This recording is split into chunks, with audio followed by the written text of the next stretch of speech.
I'm gonna try to add her. uh, how do I add people? I think it's her. I think that's how I do it.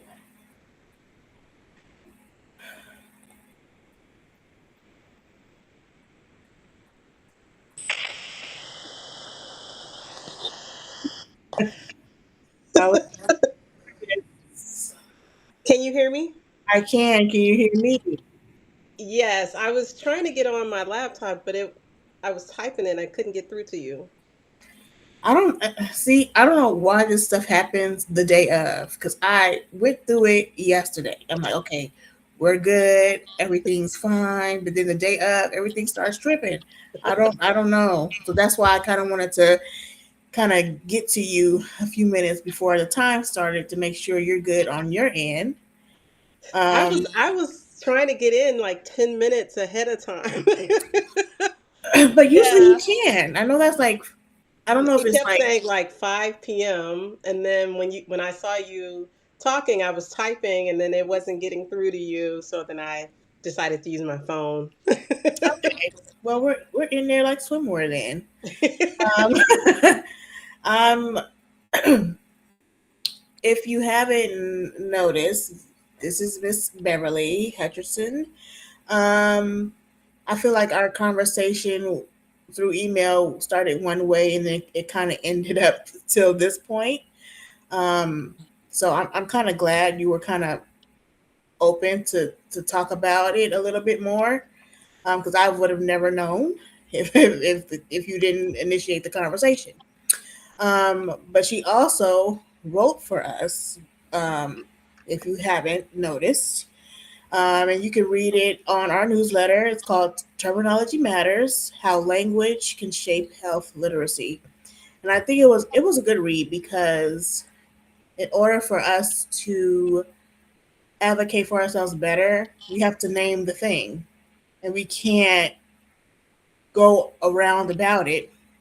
Um, Hoping that the doctor know where it's at. You can't say, my foot hurt, and then the doctor gonna say where. It's like I don't know. You the doctor. It just takes. You have to have enough self awareness and autonomy to know where things are, label it what it is, and I think it kind of ties to what you were saying to this live on how it's important that we use the right terminology. I think it's impactful not only for research, but for patients to understand what's going on inside of our bodies. So if you want to take a few minutes to kind of describe who you are, what you do, I mean, I know, but the audience may not. Okay, great. I'm excited to chat with you and everyone who's listening today. So, my name is Beverly Hutcherson. I am a human reproductive biologist. I have a master's in endocrinology, reproductive physiology from the University of Wisconsin Madison.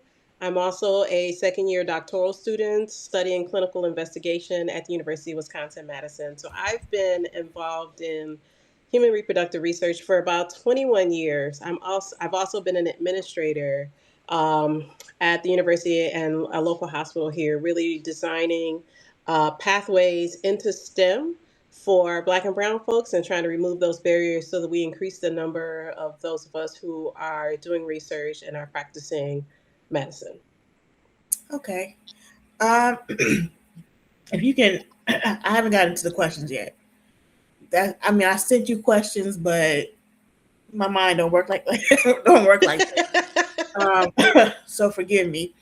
Um, can you kind of briefly talk about why uh, why it's important for more Black women to participate in research studies? Because it's like if you don't have the information, then you can't help us the way we want to be helped. You know what I mean? So can you kind of like give light onto why that's important and maybe what organizations you support? If a woman wants to join a research study somehow, who would they contact? who, what organization, all the things. So I'm going to start a little bit back. Okay. So as I mentioned, I've been an administrator, really trying to create pathways for people into STEM, which includes research, medicine, and practicing. And I think it's important, first and foremost, for us to be involved in research, not simply as participants, but people who are asking the questions, writing those grants, and doing the work. Mm, Why that's important is because we're going to ask different questions. So science only goes as far as the questions that are asked and the investigations that are had. And different lived experiences render different questions. So when people talk about diversity and the importance of diversity in science, I go to the scientist first. I'm not a proponent of pushing Black and Brown people into research when we are not leading the research. I'm gonna be honest with you. fair. Okay, just being real. Fair. We got to ask a couple questions first Yeah. because we know what has happened to us through this industry, and that's why I think it's important for us to have people who have been part of disenfranchised communities to be leading that work first, and then when we have that trust with the researcher and the physician, then I would greenlight us getting involved, because I've been behind the scenes for a long time, and no, we need to be, we need to be the primary investigator on, and I think that's the push because I'm not a fan of us pushing people, funneling us into research if we're not simultaneously funneling us into the leadership roles that guide the research. Mm, So I think that's how we get taken advantage of, and that's how we've historically been taken advantage of because people love to keep us at the bottom, right? They yes. love keeping us at the bottom rung of this thing. And I'm like, if we're not simultaneously graduating people from high school, getting into pathways into their bachelor's degrees, onwards to their doctorate degrees, then there should be no strong push for us to just be funneling us into research and being studied without us being able to lead those questions, gain those dollars for those researchers so that we are then leading it. It has to be us leading first. So that's how I would approach it. Yeah. I am not going to ever. That was a vow I made to myself in 2013 after some observations from a research lab that I was working in.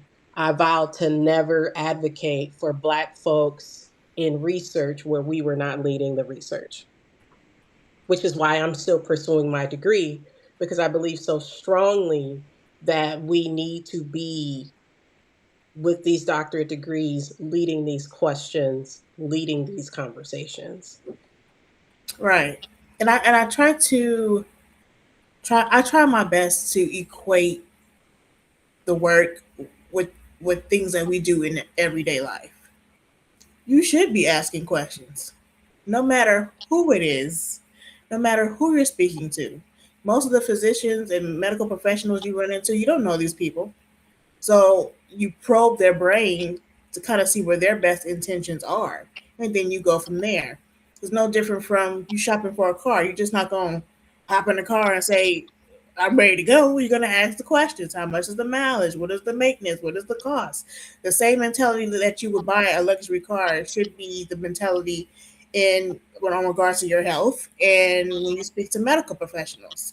So I'm so glad you made up that point that it is important that we get more of us in the rooms because we know history, and And history. now, and it's not in the past. I Yeah, mean, it's I think that's the reality as someone who has worked in the academic lab, the clinical lab, who has been on the inside of the hospital and the academic institutions working with these people every day.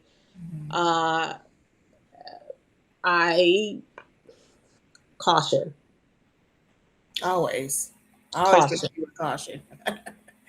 Um, so I kind of wanted to just kind of jump in a little bit.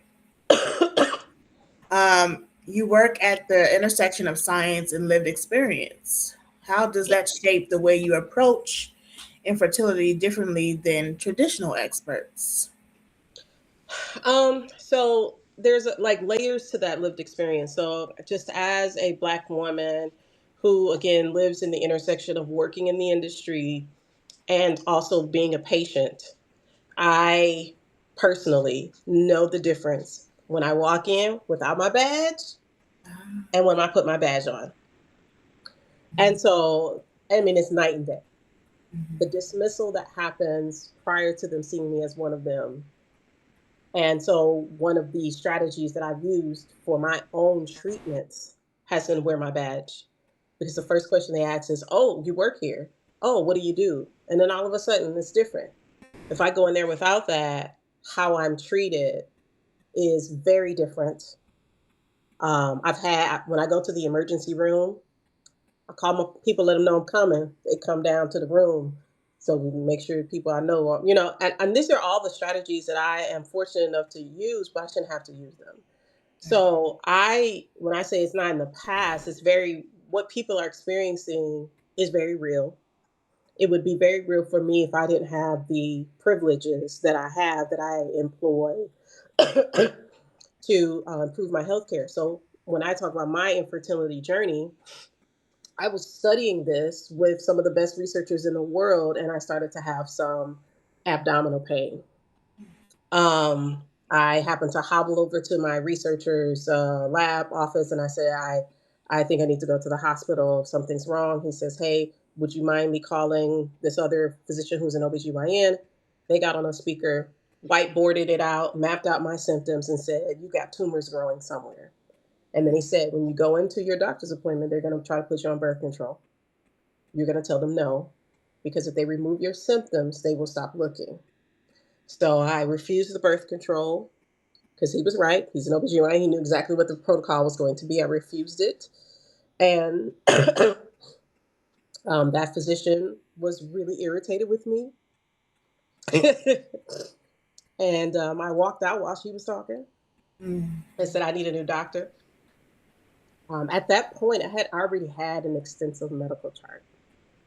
I had already, in my early 20s, had pieces of my cervix removed through a procedure called a LEAP because I was progressing towards cervical cancer in my early 20s. So I was one stage before cervical cancer when they removed a significant portion. And at that point, I was told that I would never be able to have children because of the amount of cervix they had to remove. I was super young, and I was told by another nurse practitioner that I was young enough that if I gave it a shot, I might have one chance at success. And while I wasn't necessarily intentionally trying to have a child, I was like, well, I mean, if I can't have a kid, why am I taking all this birth control? So my son's father and I ended up having my son. It was a high risk pregnancy. I was 23 years old with a high risk pregnancy. I started to contract at 8 weeks. I was on bed rest for 16 weeks. It was very unlikely that my son would survive. I gave birth at 39 weeks, natural birth. I mean, truly natural. I was delivered by midwives. I had dual prenatal care, so physician and midwives. Sorry, I have a little cold. And um, and then that was it for me. Subsequently, I underwent three major surgeries. Um, First was an exploratory laparotomy to see if I had endometriosis because I was bleeding very heavily. And then a week later, I was bleeding through my clothes, back on the table within a week, um, to have a DNC because they found that's when they finally found the tumors. Um, and then shortly thereafter, I had to have a hysterectomy. This was all by the age of 31. So from the time I was 21 years old until 31, I was dealing with these reproductive health issues while I was studying human reproductive biology. Oh wow. I'm sorry to hear that. And I know you briefly told me that during the email, but if I can just kind of go back a little bit, I had a Substack live with a PhD student, and she did a research study on Black maternal health. and a lot of her participants were pregnant women, um, and most of them were like they worked in like the medical field. Some of them were nurses, there were medical assistants, blah blah blah, and they basically said the same thing you were saying. They got treated better once they wore the scrubs, or once they wore uh, a, a sweatshirt with their alma mater. It was an Yeah. uh, instant thing of treatment. All of a sudden, everybody was respectful. Everybody was kind. They, kind of, they took the time to understand and wanted to automatically cater to the patient because the girl got scrubs on and she's pregnant. Yes. Um, so, and a lot of people, when I tell people that, they still don't believe it. I'm like, it's a thing. It's part of the implicit biases that you state that we go through all the time. And like you said, no, it shouldn't happen. But sometimes, in order for to make sure you're getting treated right, you gotta do the extra stuff. And so, while you were studying and going through your infertility, how were you mentally? I mean, because society has the show must go on when it comes to women and things like that. They don't too much care about well-being and mental spaces. But mentally, how are you feeling? Did you feel like you had support? I know you had support medically, but outside of that, how did you deal with it? So that was honestly the toughest 8 to 10 years of my life. So I'm in grad school, away from any sort of family, and I'm navigating these difficulties. And it wasn't something that I was very public about. I think, during the surgery and recovery, my sorority sisters were very helpful. And, after the major surgery, which was the most difficult one, the hysterectomy, when I came out, it was a room full of sorority sisters. My partner at the time was there. He took care of me through all three surgeries. I had my son, who was a really small child at the time. I was, I grieved my fertility for probably 15 years in silence. It wasn't a conversation that I was interested in having. I wasn't married, and so you're at that age where people are getting their degrees and they're partnering up and they want to have more children.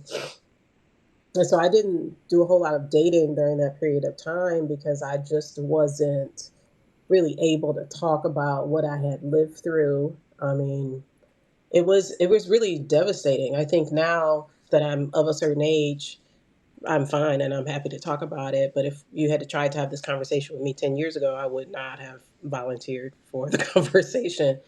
So yeah, it was very devastating, um, to live through. Because when I originally reached out to you, um, during COVID, I read this article through Self Magazine saying that not enough support groups are available for Black women who are dealing with infertility. I'm like, well, why not? I mean, they have support groups for everything else, but why is this not a thing? And so when I originally reached out to you, I wanted to try to kind of jumpstart that support space and support group just to get people talking a little bit. I think there's a comfortability when we share stories um, and share stories and experiences in a safe space. The problem was, I still feel like women aren't wanting to talk about it. Like they know it's a thing, but it's so taboo that they're not at that vulnerable place yet to get to that point to want to talk about it, especially um, with strangers, even though it's in a controlled space, but even then, it's a lot of shame and guilt and all this other stuff that's going on. So I guess my question to you is, when did you ever second guess your womanhood based off of the issue? And what kind of brought you to that point of comfortability to start telling your story a little bit more? I never questioned my womanhood. That wasn't what the issue was for me. So, a couple things I want to say. So, when it comes to community, we got work to do. We do. So, I don't know that we have the skill set to be present for people in their pain. And I think we've lost so much of it, as we've become more digital. Yeah. So back in the day, like my mom was my age or younger. If something happened, people took care of the kids. They brought casseroles over. They cleaned up the house. So Mhm. community was a very physical thing that happened. Yeah. We've gotten so individual that we think sending somebody a praying hands and saying phrases, that that's somehow meaningful. We don't show up physically for people in the way that would be supportive. The other thing is we don't know what to say. And so we say a lot of dumb shit. And when you are hurting and your wounds are open, right? The isolation comes from either you have tried to be open and were harmed, and no, and you're so raw that you do not believe someone is a bomb in that moment. And so I think we have to learn to ask the question, I would like to be present for you. I'm not sure what to say. How can I be present for you? I want to support you. I'm not sure what to say. How can I support you? I got a lot of at least you have one kid comments. I've got a lot of religious comments that were useless and irritating. And my thing was, a silent hug could go a long way. Coming to help me with my kid while I got holes in my abdomen would go a long way. I had people who said they would come and help, and then they didn't show up. So then here I am with holes in my stomach trying to pick my son up from school because this person who was supposed to pick my baby up from school didn't show up. So I think if we want to build community, we have to be a safe space. And you cannot decide for someone else what safe feels like. So Mhm. you have to take the time to get to know. Like I know my people who know me really well know that I don't do public vulnerability. So you got to be inner circle if you're gonna see these tears, right? So and then they know that I need a little bit of space. I don't necessarily want you to be hugging me and all of that. Those are people who've taken the time to get to know how I move in spaces of vulnerability. That takes effort. That takes vulnerability and willingness on the other person's part. And I think as a community, we just have a lot of growth to do. So then when we talk about the issue of fertility, a couple things there is from, and I'm sure you experienced it, from the time you become like 8 or 9 years old, the whole world is telling you not to get pregnant. So there's this assumption of fertility. No one's ever considering that there may be a fertility issue. And so you spend your whole life trying to not get pregnant. Mhm. So if you wait to a certain point, you won't even know that perhaps there are issues because your whole mental space is about not getting pregnant. Mhm. So that's about as much knowledge that we are getting from the elders in our community is negative information about not having a bunch of kids by a bunch of men and blah blah blah. So we're not having comprehensive reproductive health conversation. We're not having family planning conversations. And because these are not standard conversations, we end up with the siloed isolation Yeah. where people don't want to talk about going through this tragedy. My comfortability came from just living long past that moment where I'm okay that I can no longer have children. Um, that's pretty much it. Like I'm okay that I can't have children. My son just graduated college this last weekend, so Ain't nobody trying to have no babies now. you know. So I mean, it's cool. I'm old enough now where it don't really matter.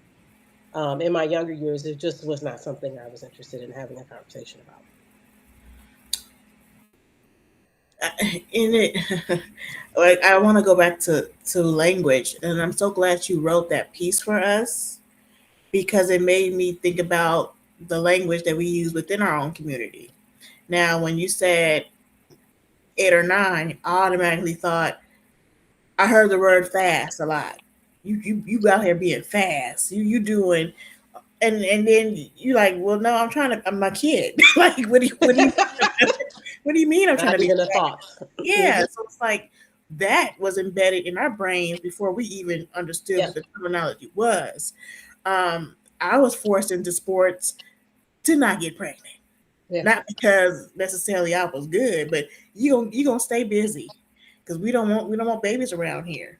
So terminology and conversation is so important. So I'm so glad that you brought that up, and I think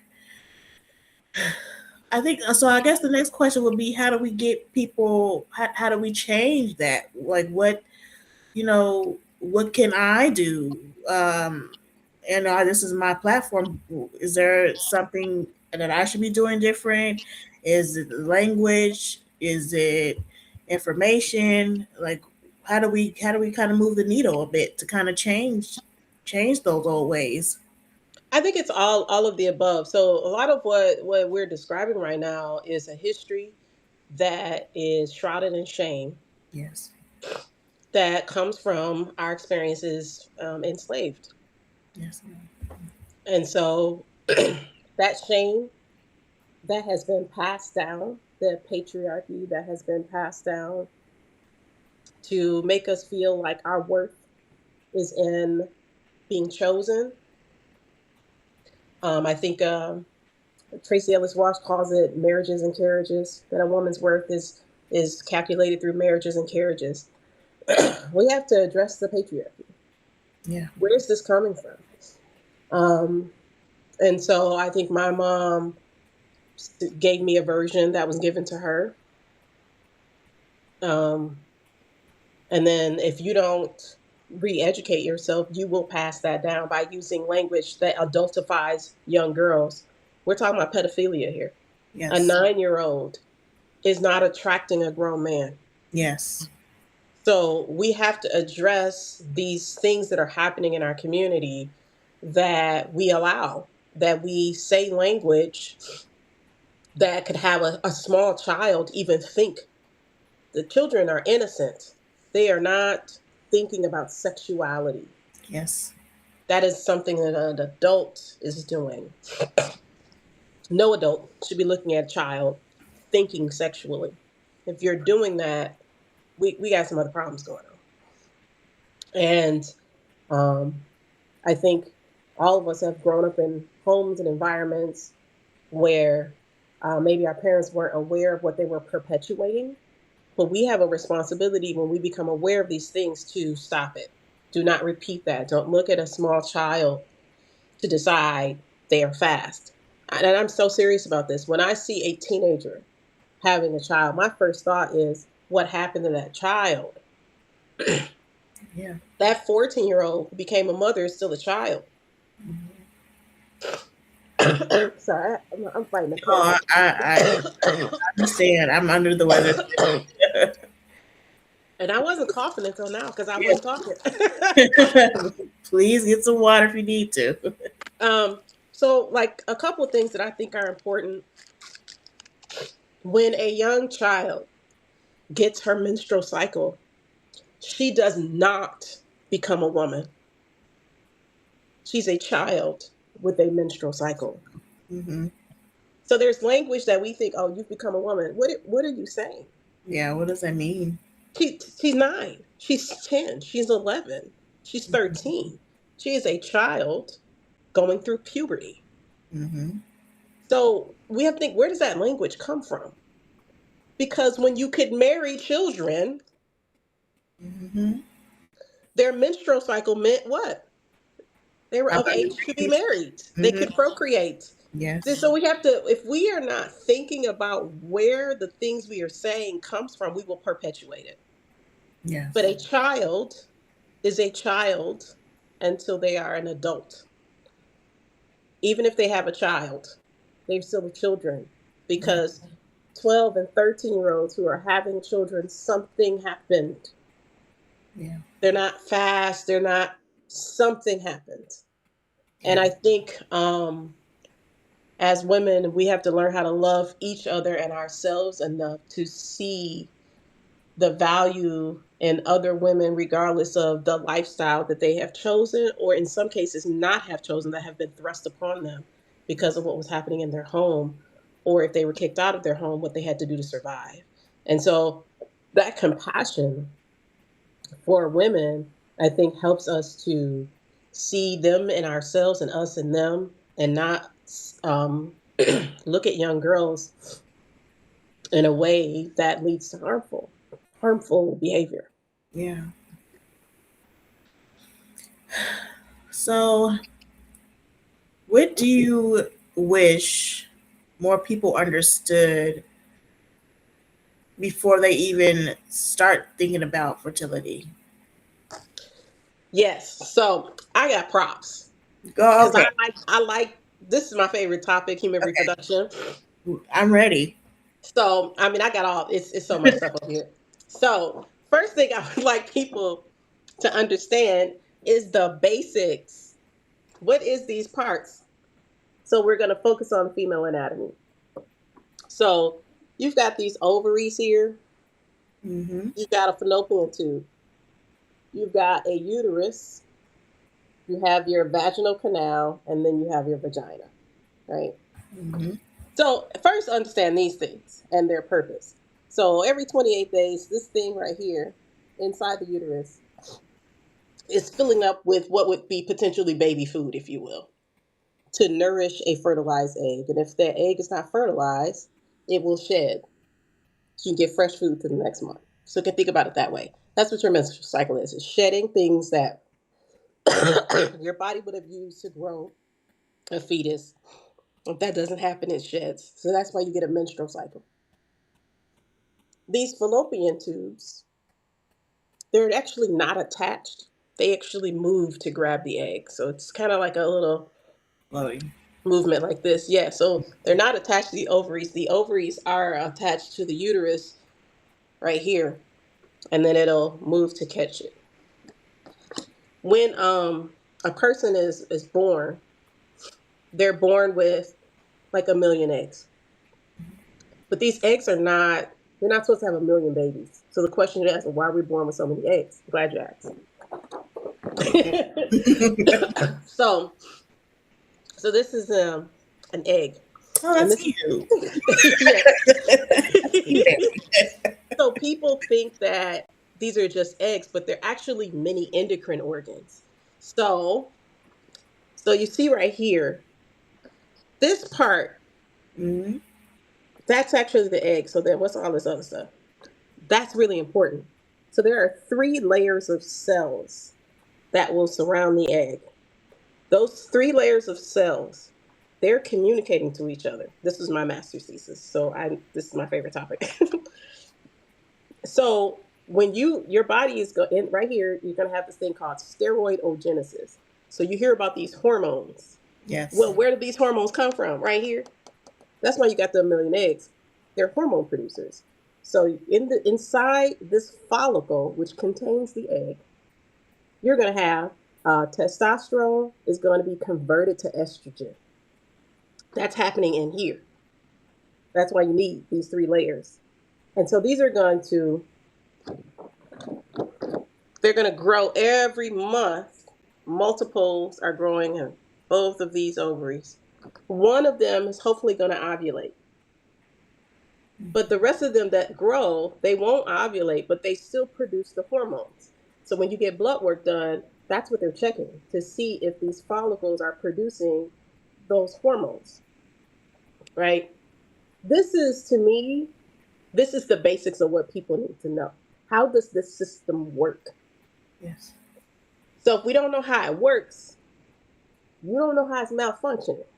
Mm-hmm. So as we get older, we're running through, because remember, we're only ovulating one egg, but we have multiples that are growing. They're growing every month in both of these ovaries, and then they're going to essentially just die, right? So you're running through them. And so by the time you're my age, so I'm about 45, I'm running low on these eggs. I got a couple of them pumping through. I'm running low. Mm-hmm. When I start running low on the eggs, what do you think is what I'm gonna be going through is called what? The whole menopause, perimenopause, menopause, hot flashes, irritability. Perimenopause. So 10 years before you actually go through menopause, you're gonna go through the transition. And that means we still have eggs that are cycling, but we have less of them cycling. So we're producing less hormones. Because remember, the eggs, they're producing the hormones in these three layers of cells. So the less that I have, the lower hormone I'm going to have. So I don't have a uterus because my uterus was removed, but I still have my ovaries. So my eggs are still cycling and I still produce hormone. So the research that I did in my master's, I studied a protein called anti-Mullerian hormone. And this is important because this hormone, anti-Mullerian hormone, you can get tested for. And it will tell you your timeline to menopause. Yeah, this is What? hot off the press. So it'll tell you where you are. It'll give you kind of a, okay, you're low, you're high, you're at level. And so if you can get this, it's just a simple blood test because it's just a protein. And it'll give you like, are you where you should be at 45, where you should be. And if you're below those numbers, it can help with diagnosing menopause. Now, this is stuff. So here's one of the challenges. So this research is published all over the globe. And this research is primarily used for a doctor that specializes in infertility. It hasn't yet gotten to primary care. So, like if you're going to an infertility doc, they will test this right away Mm-hmm. because it tells them if you're a candidate for artificial reproductive technology. There's a cost associated with that. It's not going to be automatically offered to you, and your average physician won't even know that this is even a test because it's in the research for infertility, even though it's valuable for diagnosing menopause. So this is how science and medicine doesn't get translated at the same time. Okay. So for me, when I started to have some increased health symptoms, remember I've been a chronically ill person. I've had all these fertility issues, and I'm literally writing my thesis, and I'm talking to my research advisor, and I was like, maybe I'm in perimenopause. He Mm-hmm. said, Bev, you might be right. So I said, okay, what test do I need to run? He was like, well, the one we put in this paper together. Ask him that. So I asked the other guy who's the OBGYN. I was like, okay, I think I'm in perimenopause because I keep getting sick fat more and more. And I'm like, I think maybe my threshold is lower. He told me what to test for, and I sent him my test results, and he helped me interpret them. And then they picked my doctor for me. So these are some of the benefits of doing the research, as I know all the people. But when I asked my doctor for the test, he said, "What the hell is that?" And he said, well, shit, since you doing your thesis on it, when it get back, can you tell me what it means? So, That's what it is. and this was last year. Oh my god. so so I'm telling you, there you will hear people saying there's no test for menopause. What you're gonna hear in the next 10 years is their anti-Mullerian hormone along with the hormone panel is going to be your baseline test for menopause. But it hasn't been translated yet, but into the clinic. And this is all going to start happening. There is a global revolution happening in women's health right now. It is global. Why? Because more women are in research and more women are physicians. This Mm-hmm. is why diversity is important because we are doing this and we asking questions. We like, why we ain't did this? Why we ain't talking about this? And then also because we're going through these things, we're like, I didn't get taught this. Why didn't Right. nobody tell me about it? So you have a lot of OBGYNs are like, I never learned about menopause in med school. So this is all happening. So What I want people to know is I want people to study this system. YouTube it. Understand how these parts work. Because if you don't understand, you can't have a conversation with your provider and you don't know what's going on with you. At Hmm. any point in time, something could go wrong on this pathway, especially if you're just on continuous birth control, which is overriding the system. You don't know if something's growing in there. You don't know if something's growing over here because your hormones are being taken over. And I'm not saying that birth control is bad, but if you never get off of it, you can never tell. Symptoms are important. Yeah. Symptoms are important. By the time they catch it, it's the size of a coffee can because you Like, never had no symptoms. So yeah. symptoms are important. My symptoms saved my life. When I refused the birth control, it it left the symptoms and they had to keep investigating. So I know we don't enjoy what happens every month. I get it. I understand for some people that heavy bleeding. The question you have to ask is why am I bleeding heavy? Yeah. Don't just stop it. Why? Because that why didn't go away because them symptoms went away. Right. And so when you ask me about advocacy, I encourage us to maintain the symptoms until we find causality. Okay. Because when you mask something, it didn't go away. Like, right. It didn't go away. Whatever was growing, it's growing. Right. Whatever was growing here, it's growing. And then by the time the symptoms, you can feel it past the thing that's overtaking it. It's big. Now we got to get stuff removed and all this kind of stuff. So symptoms, you this regularity in this area, it tells you so much about what's going on in your body. And I think that the discomfort of it all, and I think this is starting to change because that was a kind of a treatment modality. But I think we're starting to understand that the menstrual cycle, its regularity or irregularity, is information Hmm. that something's going wrong in the body. So that's just, I mean, I can come back and do some more because I'm ready. I mean, I love this because it's so many of women that's going through the peri, and it's like they go to the doctor and the doctor's like, it's just your age. They blow it. This is bypass it, but it's an issue. It's not their fault though. So physicians don't learn anything about menopause. It's not taught. So, and it's also not really been heavily studied. So, what you're seeing now with like Oprah and Halle Berry and others who are talking about it, this is now becoming a huge conversation. There's also congressional movement under the National Institutes of Aging, because it is an issue of aging, Yes. that is pushing for more work around this. So, again, in the next 10 years, and actually, I have a book here I wanted to show. This is a one book by Dr. Kimmy Dahl, Black gynecological oncologist, a terrible strength. So she's kind of going through some things related to the Black women's experience with their gynecological care.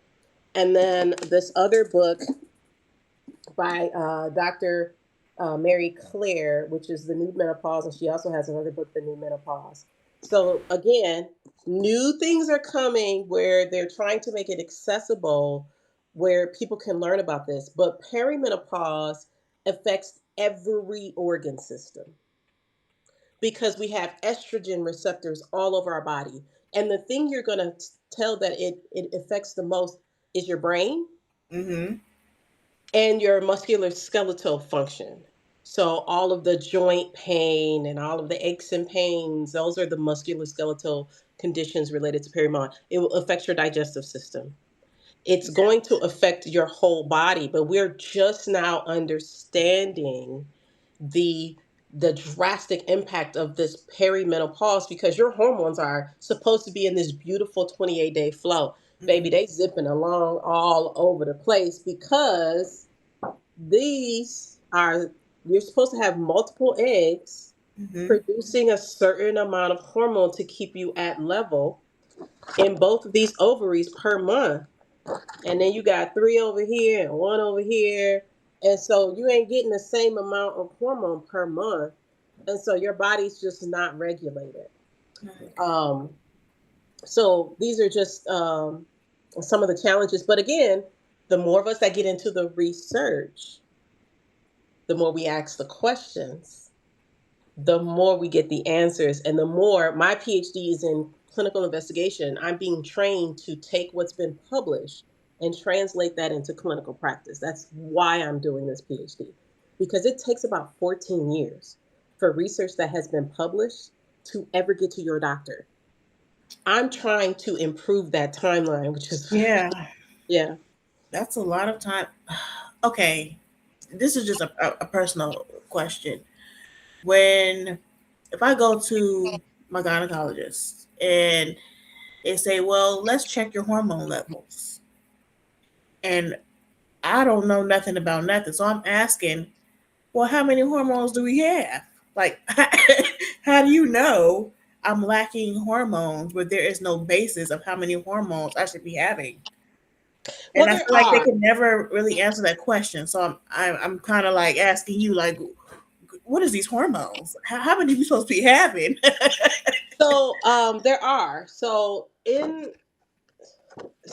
it all goes back to this thing right here. Okay. We know exactly what the test. So luteinizing hormone, which will be called LH, FSH, which is follicle stimulating hormone, estrogen, testosterone, even possibly DHT, which is the precursor to testosterone. So those are your baseline that they would be testing. And I'm telling you all to add anti-Müllerian hormone. Okay. That panel collectively will give some insight. Now, the challenge with the other hormones outside of anti-Müllerian hormone, the rest of the ones that I named, is that they are cyclical. So they're not going to be at one level at a time.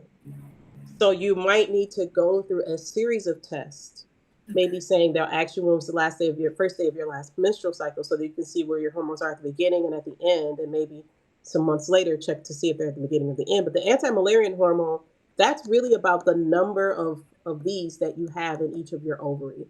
So that one will persist no matter what, because that's not a cyclical hormone, Okay. right? So that is it. And I think the reason why your physicians don't know, remember, up until I'm talking about research I just published last year. Okay. So they ain't read that article. Yeah, they're not. They're So not it's on good. it. Yeah, so you just I asked for those. Those are the baseline for. The other things that they might check though, are like your thyroid, TSH. They Yes. might check to make sure that there aren't other things that are happening. Because remember, there are hormones that I named that are in the ovary, but the FSH and the LH, they come from your brain. Okay. So there is a feedback system from your brain to your ovary.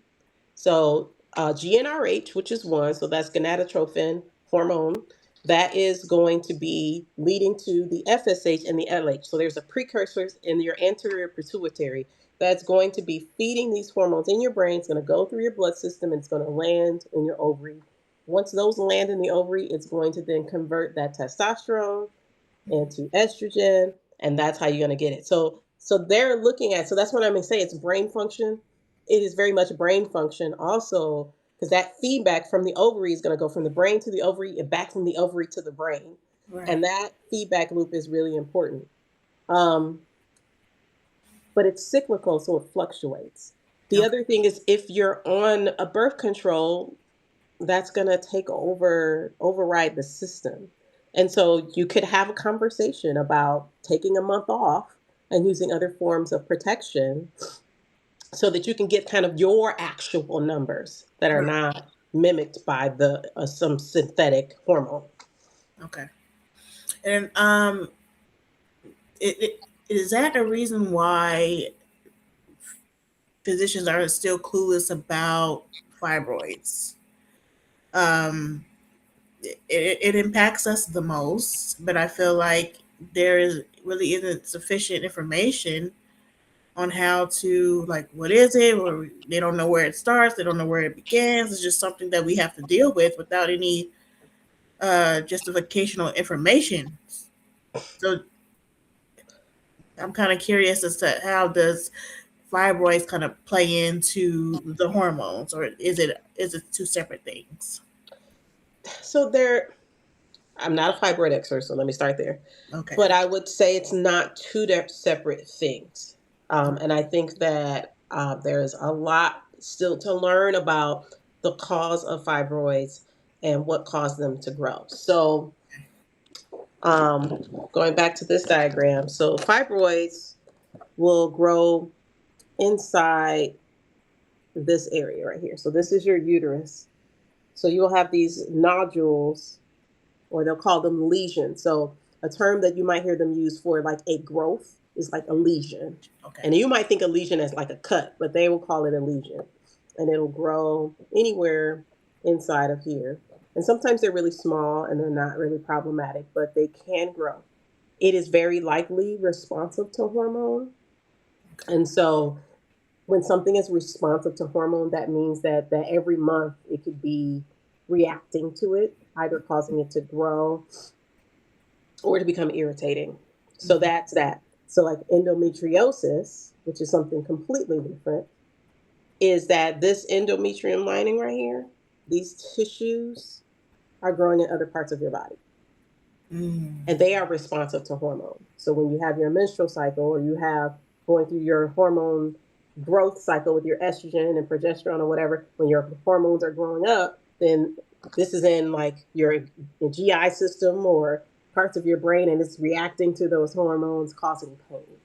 Mm. So these are all very different medical conditions with different causes and you should not listen to someone else and try to compare that to you Okay.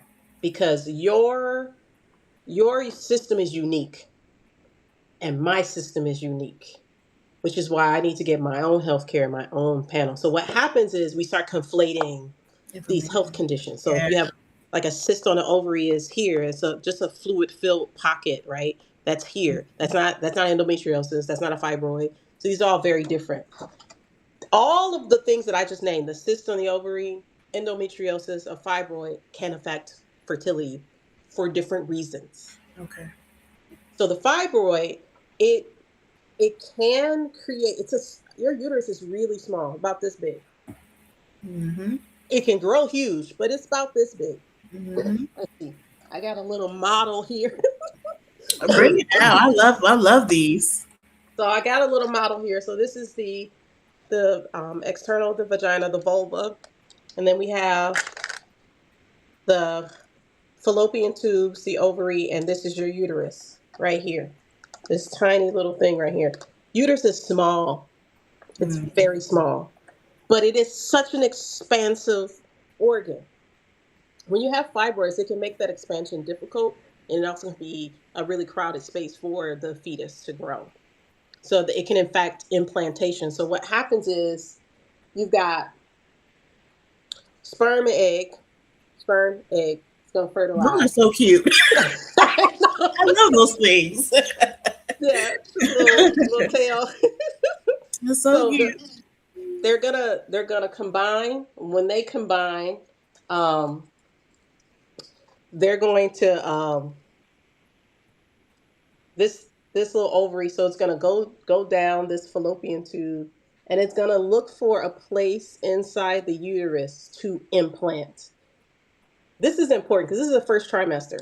So implantation can happen anywhere along this uterus. If you have fibroids, it can make implantation difficult because it's trying to find a spot, but if that spot has the growth on it, then it can't land there. So overcrowding and then also finding a spot for implantation. Mhm. Implantation is also important for preeclampsia. So we now know through research that the the approach to implantation can cause risk to the viability of the pregnancy and also lead to complications for preeclampsia, which is extremely high blood pressure that could potentially lead to seizures. So that's the pre-eclampsia is the seizure part. The pre is all of the signs that you might be at risk for seizure, which includes high blood pressure, swelling of legs, etc. So Okay. that implantation into that uterus, you want that uterus to be healthy because that implantation can have long-term effects. And so when you have fibroids, that can lead to challenges with that implantation as well as overcropping. Okay. This is, I like stuff like this. I love stuff like this. Um, what is the basis or the conclusion one might come to when they are infertile? Like what is what is the terminology or language or the situation that comes to a final diagnosis like you're infertile? What does that look like?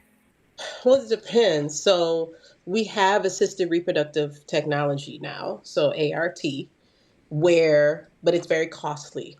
Uh, So we have tools to help. And so it becomes really important to discuss and they're, they have payment plans and things of that nature. But it's not necessarily a permanent thing if you have the means to access those fertility resources. So a reproductive endocrinologist would be an infertility specialist, and that's where you would go to get fertility treatment. And there are a number of different things that can happen. So when I was doing like the early stages of my research, and I also want to say we've talked about infertility from the perspective of the female body. We haven't talked about it from the male body. So first thing I'm gonna say is don't assume it's you. okay, get that sperm count going. Don't assume it's you. And for centuries before the invention of the microscope, women were being blamed for everything reproductive in nature. But quiet as it's kept. See these chromosomes right here? Okay. See this X? Right. So Hmm. you and I have female bodies. We only have X's to give. Okay. We only have X's to give. Okay. Males, they have an X or a Y. Okay. So I'm bring back up these guys. So this is our sperm. This is our egg. The egg only have X's. So your chromosomes are going to be XX, female bodied individuals. A male's chromosome is XY, so they can give either an X or a Y. And so before we knew all this information, they would blame women Hmm. for the sex of the child. Baby is the sperm. The Hmm. sperm determines the sex of the child because we only got X's. They can Hmm. give X or a Y. So you can get an X, and that would be a female bodied baby. Or you can get a Y and an X, and that would be a male bodied baby. Hmm. But this is what determines the sex of the child. It was never us. And so Okay. it's So it's like if you want that boy, you better check yourself before you wreck yourself, basically. and the thing about it is like, so the difference is we are born with all of these eggs. Mm. Sperm doesn't begin being created until puberty, and then after puberty, sperm is created daily in the hundreds of millions. So and then that's why we will run out of eggs. Males will not run out of sperm because they are constantly producing sperm for the rest of their life. Now, after around 35, they will go through what's called andropause. Okay. So we go through menopause. So what would andropause be? So ours is a reduction in estrogen, and theirs will be a reduction in Sure. Right. testosterone. Oh. Okay. Mhm. Testosterone will begin to decline around 35. Now, it won't go away. 35. 35, it will start declining. So remember, our perimenopause will start around 35 because we Okay. will start declining estrogen. Their andropause will start around 35. They will have a decline. Remember, all of us have the same hormones. Males and females have the same. We all have testosterone and estrogen. The difference is we convert more of our testosterone to estrogen, and males convert less of their testosterone to estrogen. So their dominant hormone is testosterone. Our dominant hormone is estrogen, but we all have the same hormone profiles. Okay. So around 35, collectively, we'll start seeing a shift. And so sperm quality and count might start declining. you will see an increase of things like erectile dysfunction around 35 and 50, Okay. right? Which is where Viagra came in, because now they have these tools. So all of this has to do with that decline in testosterone. You'll see mood changes in males. Historically, they call it the middle age crisis or whatever it was Okay. called. People, Teenage yeah, crush. Yeah. yeah, that has to do with the decline in estrogen. So it is not always that and there's some new research that is really looking at the role that sperm plays in the quality of that implantation that I talked about. Okay. So we get the majority of our mitochondria from our female X chromosome, right? Mother gives mitochondria, but new research, I mean, very new research. So you got to Google Scholar it, is finding out that the quality of the sperm can determine miscarriage. So Okay. it's not the research has been lopsided for a while, where we're thinking it's all about the female body and her eggs and her quality. Baby, these jokers right here. So, and you can see them. So, I did research with monkeys, rhesus macaque monkeys, and we used what's called a hemocytometer. So you would take the sperm and then you would put it on a dish with a little bit of like a shot of caffeine, and then it make them zip. So you would see all the sperm to be again counting how many they have and the quality. So you want to be swimming rapidly forward, right? So this flagella right here, this right here is really important, this piece of it. So Hmm. it's supposed to look like this, it's supposed to have this length, and it's supposed to have this flagella. Whenever you do something fast, do you have the same quality as if you took your time? Mm-mm. So sperm is being created rapidly, daily, so you're going to get a whole lot of crap. Okay. Yeah, most of them are trash. Okay, but the eggs are different because they were created over a 9 month period. Okay. Slow, so you have a lot more quality. But that's why they produce 100,000 to 300,000 sperm, because most of them are crap. So getting that quality sperm to fertilize, and then it has to take that journey. Oh wait, I have a bigger one. It has to take this journey. So it's got to get through the fluid that's in the vagina, which is designed to kill anything outside the body, right? So we tend to think about the secretions from a pleasure perspective. I want us to remove ourselves from that thought from the moment and see our secretions as protective. This is an opening in our body. Okay. Yeah. So we can't have everything just going up in the opening, right? That's So the true. secretions that we have are protective. So that they keep things out. They kill foreign bodies. And so you know what it also kills? Uh, Kills, it's a foreign body. The body yeah. rejects, yeah, it's a foreign. So there's a journey with these millions of sperm that are going through the vaginal canal, through the uterus. It's got to go through the fallopian tube, because perhaps an egg is somewhere around here. Maybe it's around here, but it's got to get there. Most of them going to die on the journey. And then the egg has what I like to call a force field. It has a barrier, right? Hmm. And so then you have all these sperms that finally meet the egg, and then one of them gets to burrow through, and then it can fertilize.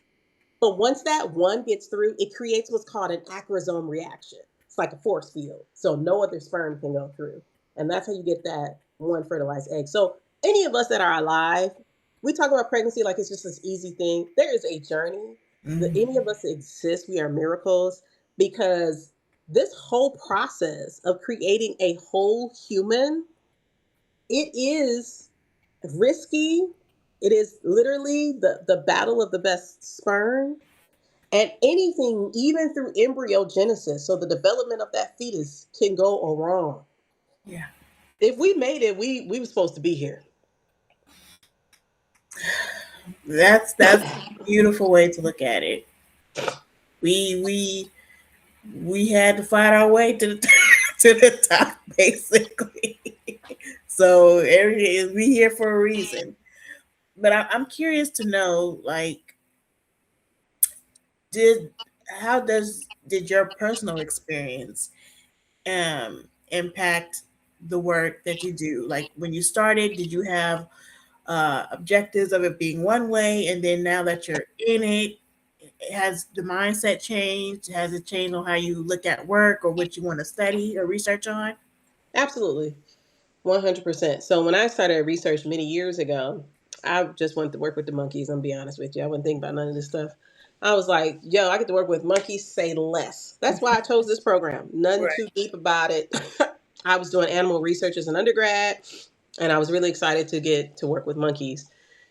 As I began to learn about human reproductive biology and then simultaneously be going through my own challenges with my reproductive system, and knowing that I likely would not be here, like as in alive, if it weren't for the privileges of working for the institution that where my healthcare came from and working with physicians who could go to a whiteboard and determine my illness before I ever caught it. Then it really became about, okay, as soon as I learn something, let me get out in the community. So that was the first shift. It's like, okay, let me get out here. So I was at like the welfare office, the juvenile detention center, wherever. So I started working with Planned Parenthood because they would send me to the high schools and whatever. And I created my own curriculum to try to educate them on all of this stuff. And it was actually really fun. I love doing it. That's where my business, Scientific Motivations, really kind of was born from. It's like we just don't have basic knowledge. Yeah. The way I teach it, people seem to catch on to it. And I think it's so fun. Especially if you're bringing out little sperms and eggs. I love that because I'm a visual person, so I'm glad. Yes, you need the visuals. And so it really I found that people like feeling smart, and a lot of this information was kept in journals that ain't nobody reading. And so we are being penalized because we are not graduate students or medical school students. And everybody ain't going to medical school. Everybody not going to grad school, but we still all need to be able to manage our care and the care of the people we love. And so that was the big shift. And then because of my long term health issues, I actually had to take a break after that last surgery that I talked about for my fertility, because then that brought on other chronic illnesses. And I've had 13 surgeries in total. And so I've had, 2019, 2020, 21, and 23, I had surgery every year. And so I just finished that degree. I started in 2003 last year. So I had to take a 21-year gap because I kept starting and stopping because I was having surgery. And so being chronically ill and only surviving that again because of where I work and the network that I have. And I really it really became important to me to keep that community engaged component. Not from a join my research project, nope.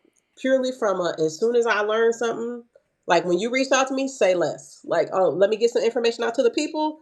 Oh yeah. That became like important. But then also as I was looking at, just kind of the reproductive health, the conversation around Black maternal health popped up and everybody started talking about that. And then I was like, I feel like we missing something in this conversation because very few people have studied the reproductive system in the way that I have, including medical doctors. Hmm. I'm studying it from the cells all the way up to the physiology. And so I just was like, I think we know what's going on, and I think we're missing it. And so I did a side project, even though it already took me forever to get that master's degree. I was like, hold on, let me dip into this for a little bit.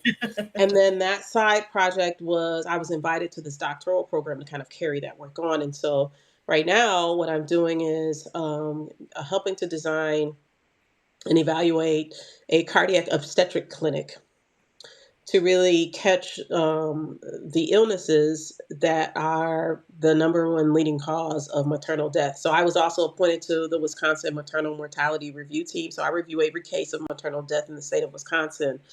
And so being able to look at those cases and seeing what people are actually dying from, then that led to a lecture that I do annually to the medical students and the PA students, really trying to help us understand the difference between genetics, epigenetics, race, and biology. Because I think we starting to conflate the two because people mean well, but they're inaccurate, and that inaccuracy is not going to help us find solutions. And so, this really, yeah, my lived experience really, really shaped like the things that I say yes to, and the areas for which I've broadened my research and continuing to have that community. Because see, my colleagues see community engagement either as a field or as a job.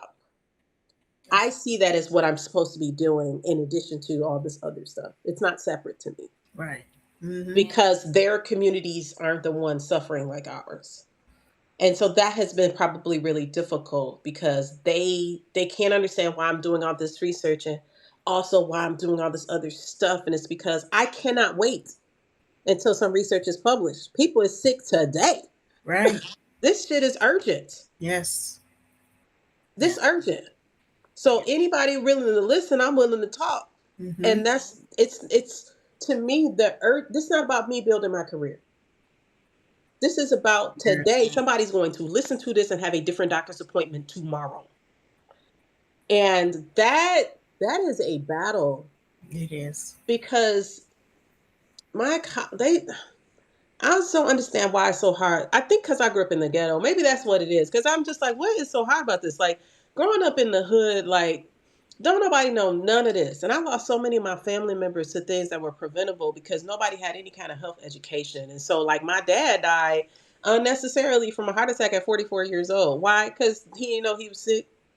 Right. And then it was like losing uncles and cousins at 38 and 60 and 31 because of heart disease that was wiping out my paternal family. And it's like, for me, this isn't about data points. These are about faces and names of people I love that I've lost because of poor health literacy. And I don't need to be paid to do the talking. I Mm. just need to help somebody think differently and at least give you a little bit of language, because I feel like that to me is it's not a you need to get a bachelor's degree and all that, because I know people with whole doctorate degrees who don't know their anatomy. But you need health literacy, just like you need to know what's going on with your car, you need to know what's going on with your body. But if you don't have basic anatomy, physiology, and language, you're gonna be listening to people making up stuff. Mm-hmm. And then you're going to go to your provider and not have enough information. And so it is urgent to me. And I Yeah. think that lived experience of knowing that I would not be alive today, one, if I did not have this education, and two, if I did not have the network, I want to be that for others, providing the education. Why should it be reserved for only 1 to 2% of the population? Mm-hmm. You go to school for 8 to 12 years to become so you get the language barrier. You've been in school since you was in undergrad to learn to be a physician. By the time you get that patient who has barely enough knowledge, the language gap is so far, you don't even know where to start. And you Yeah. only got 15 minutes. But I Mm-hmm. got time. I ain't really got time, but I'm making time. So maybe if I could teach you a little bit of something, we can fill in these gaps. So I think that was probably the biggest change, because every time I go through something, my first thought is all the other people who don't have this information, how are they navigating this moment? Every single time I have a surgery, I'm like, how many people didn't get this surgery because they didn't know? So Yeah. yeah, that's the biggest change. This was a breath of fresh air. I'm so glad that I reached out to you. Is there anything that you're working on now? Like how can my community support you to, how can we support you if we can? How can we um, highlight 'cause you're doing the work, and I think it should not go unnoticed for sure. You have a lot of information. I've learned a lot within this hour. So is there anything that we can do to support you in the mission and spreading the word? Sure. So on IG, you can find me at scientific underscore motivations. And you can also find me at that same website, scientificmotivations.com. That is my business. Invite me to do a workshop. Invite me to talk. My mission in life is to make sure that everyone who can have basic health education can have basic health education. I don't care if it's a podcast, I don't care what it is. I want to be out here providing information because we deserve it. And I think, like, it bothers me that we are suffering. And I think that we are looking for people to see and hear us to validate our humanity. And the best thing I could do is provide information to help, but also to know that I didn't lose my blackness on the journey to getting my education. So I have not forgotten about us. I'm only doing this for us. Mm-hmm.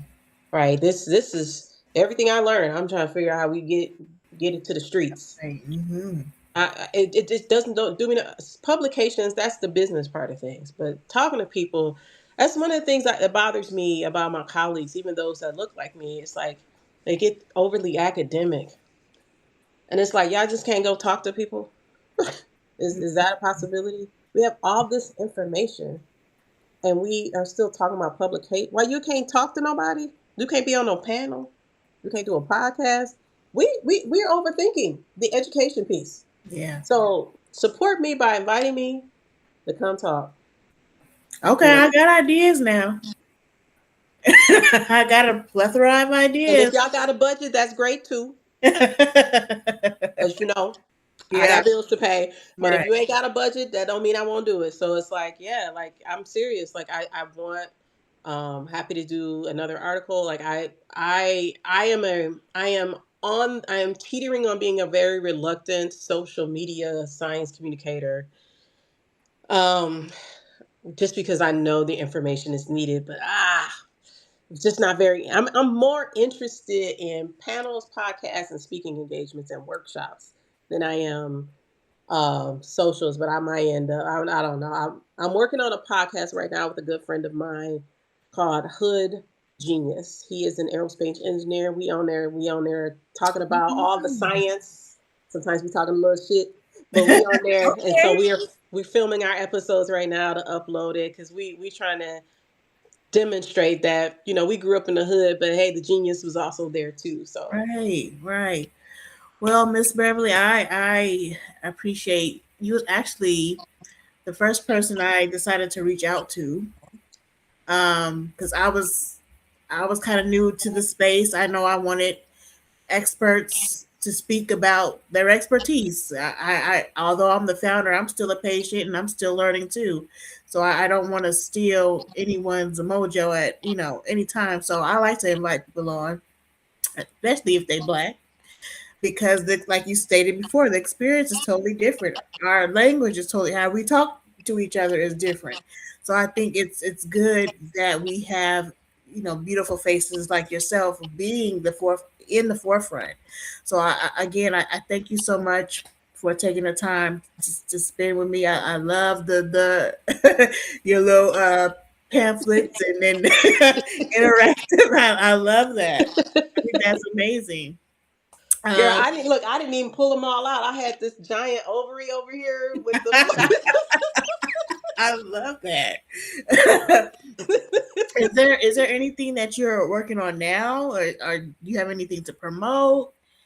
no, you got my social media, you got my business page, and just my PhD work, and hopefully some publications come out of that soon where we are trying to figure out how to improve care to women who are at risk for cardiovascular disease in pregnancy.